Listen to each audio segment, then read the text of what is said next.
કેવી સત્ય હકીકત હેડિંગ છે એનું નામ, કેવી સત્ય હકીકત.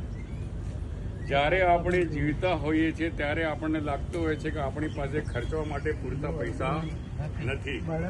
સાચું તો એ છે કે જ્યારે મૃત્યુ થશે ત્યારે મોટા ભાગનું ધન ખર્ચા વગરનું રહી જશે. એક ચીની સોફ્ટવેર એન્જિનિયરનું મૃત્યુ થયું. તે પોતાની વિધવા પત્ની માટે બેંકમાં $2.9 મિલિયન મૂકી ગયો. પછી પેલી વિધવાએ જવાન નોકર સાથે લગ્ન કરી લીધા. નોકરે કહ્યું, હું હંમેશા વિચારતો હતો કે હું મારા માલિક માટે કામ કરું છું, પણ હવે મને સમજાવ્યું કે આ તો માલિક આખી જિંદગી મારા માટે જ કામ કરતા હતા. એટલે જરૂરી એ છે કે વધારે ધન ભેગું કરવાને બદલે વધારે જીવવું, સારા અને સ્વસ્થ શરીર માટે પ્રયત્ન કરીએ અને આપણે જે ભેગા થઈએ બરોબર છે.